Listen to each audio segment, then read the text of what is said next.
Yo, what's going on out there in them digital streets? This your player partner Watt checking in, and this is the Dropbox, and let's get into it. Yeah, man, don't forget to like, share, and subscribe, and let's get into this breakdown. Yeah, so I just recently got finished watching the Boosie interview that he did on the Breakfast Club, and I want to get into some of the clips because this is always an interesting topic when it comes to sexuality and people voicing their opinions and the agenda. And I just want to offer some insight on some points in the conversation. I'm gonna go ahead and load up some clips and we're gonna get into it. So here goes the first clip. 6-7 chicks that ain't had nothing to do with rap. Mm-hmm. Do you think you do take it too far sometimes? Because you said... I think I say it the wrong way sometimes. Mm-hmm. I mean everything I say and I say what I mean. But sometimes I feel like I say it the wrong way sometimes, but I mean what I say and I say what I mean, and people need to understand that, you know, the world has an opinion, and then I got an opinion, and I'm just one who expressed my opinion. But last time we spoke, you said that your mama even told you stop volunteering your opinion for things that ain't got nothing to do with about you. that Dwayne Wade. And you sat down with Mike Tyson and told Mike Tyson you should mind your business sometime too. Why can't you just mind your business sometime? Because I'm realer than what I'm supposed to do. What you mean? I'm realer, like if it's in my heart. Mm-hmm. You know, just because I'm negotiated with him like that doesn't mean I won't say it, because I pay me. Mm-hmm. You know, you can't blackball me. I pay me. You know, Yeah, so in that particular clip, Boosie was speaking to being empowered.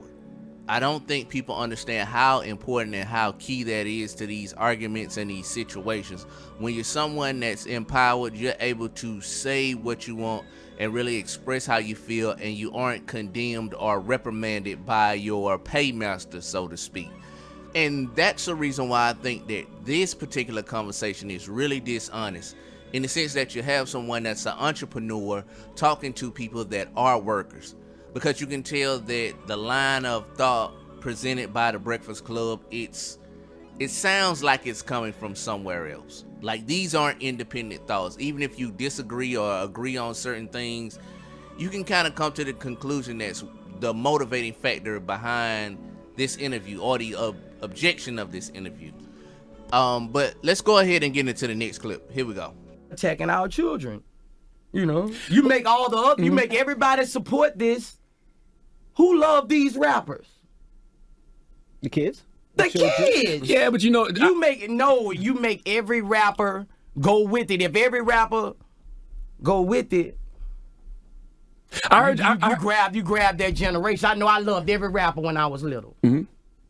I loved every rapper. You know what I'm saying? I try to copy what they did. You know what I'm saying? And it's a new day now, and I just feel like, you know, they pushing it on our younger generation. Listen, I love rap, I love hip hop, I love our culture. But you know, I saw you say that, you know, you feel like he is a negative influence. Why are we acting like rappers haven't been negative influences for years?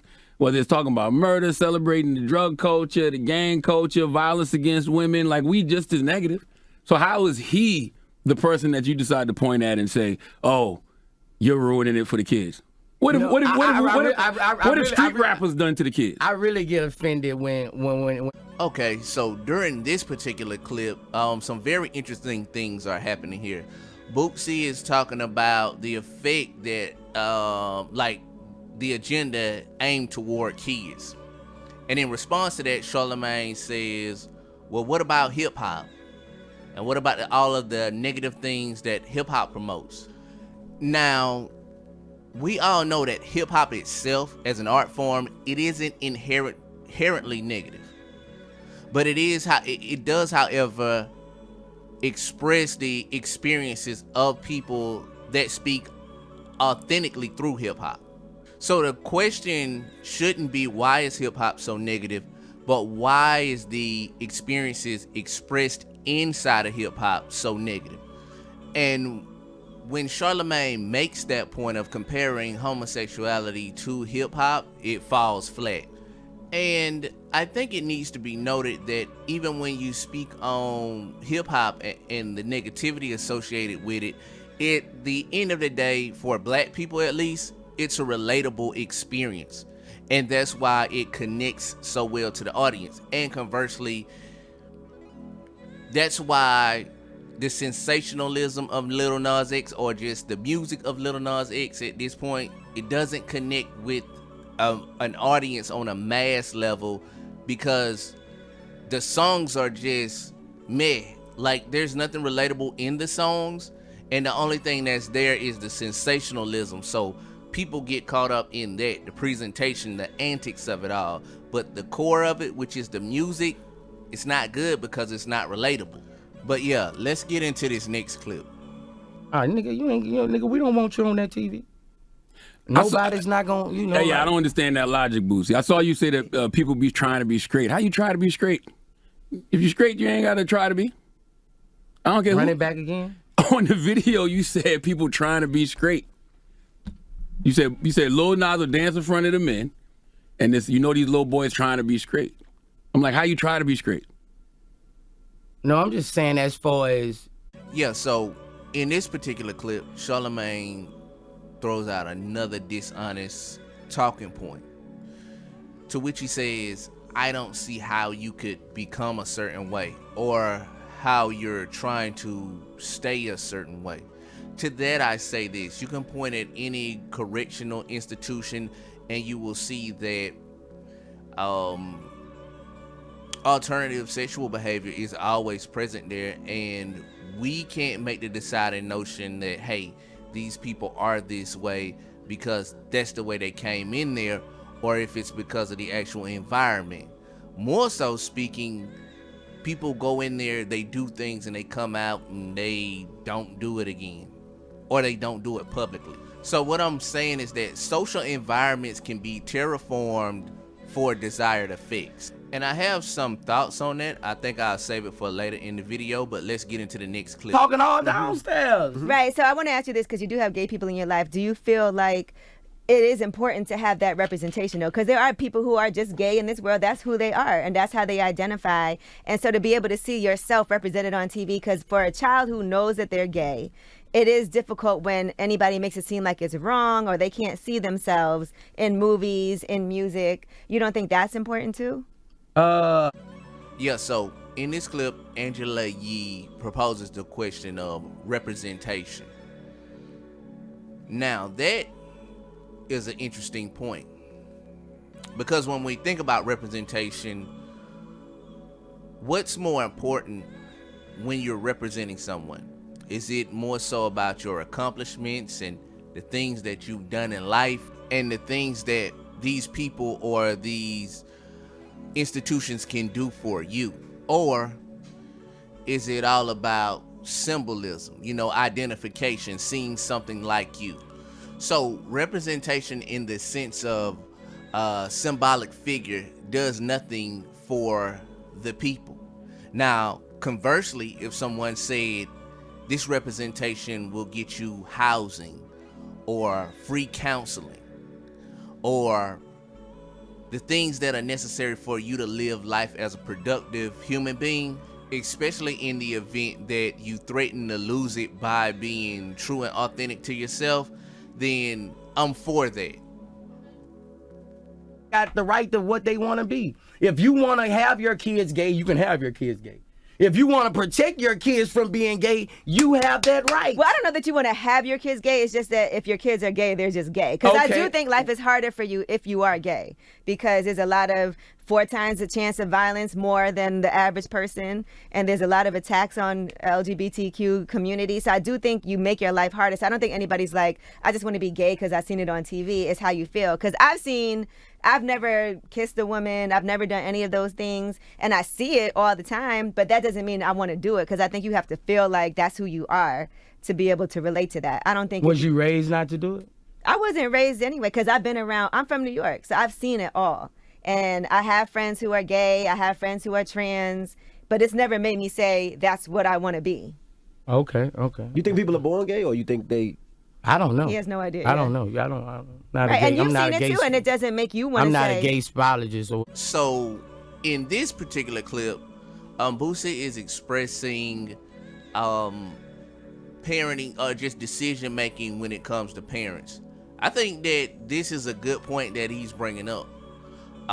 We can't look to kids to be decision makers in their own lives because they aren't fully actualized adults, they don't have the understanding and capacity to make adult decisions. That's why they're called adult decisions. And sex and sexuality, that's an adult decision. Also in the clip, she makes some other claims. She claims that people that live an alternative lifestyle are more susceptible to violent crimes against them. One thing that we know about crime is it centers around proximity. So the question that I would ask her is, who are the perpetrators of these crimes? Are these other LGBT people that are committing crimes against people in their own communities? Because that makes sense. To say someone outside of your community is attacking you at a high rate and there isn't a reason or a rationale behind it, then you're being very dishonest with your conversation. Let's get into the next clip. $1,000. You know, and that's me, and I'm gonna keep speaking up as far as, you know, how I feel. You know, Boosie, do you think that there's people who's scared or intimidated that are gay but don't want to come out and let the world know because of how they'll be treated or how people will talk about them? Of course. Right. So, yeah, so I that's why I'm saying I don't think it's a world yet where gay people have taken over. I feel like it's still difficult. What you think is percentage-wise?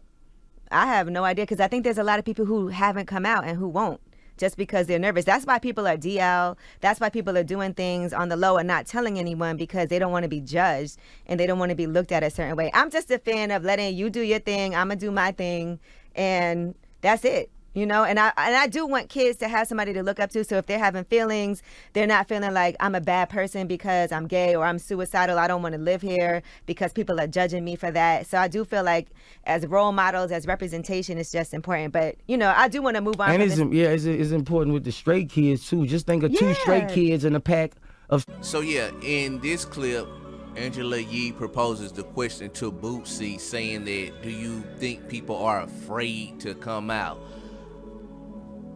That's the most crazy shit I ever heard in my life. And I'm gonna tell you why. How people choose to identify themselves and how people choose to express themselves is of their own doing. If a person says, hey, I live like this, but I don't want the rest of the world to know, or I just want to keep my thing in my house, we don't have a right to judge them. We don't have a right to say that they're right or wrong. And another thing that we really need to dispel is this myth of just closeted boogeymen out here. The thing is at the end of the day, if people are expressing themselves in any capacity with another human being in private, then, and if they enjoying themselves, as long as they're of sound mind and body and nobody's being harmed, there isn't an issue. So I think that definitely needs to stop too. This is a pretty long interview. I'm definitely gonna work on a part 2 if I have time. So I'm gonna cut this video off right here, and then I'll get into the second half and put up some more clips and give some more analysis. If y'all like it, man, give it a thumbs up. Let me know. Drop your comments in the comment section below. You know how we do. Come kick it with your tribe. And that might facilitate me getting this thing out a little bit faster, because it's slowing down my mojo. But that has been my breakdown part 1. And like I said before, like, share, and subscribe. Come kick it with your tribe in the comment section below. And on that note, I'm out the box with it. Do your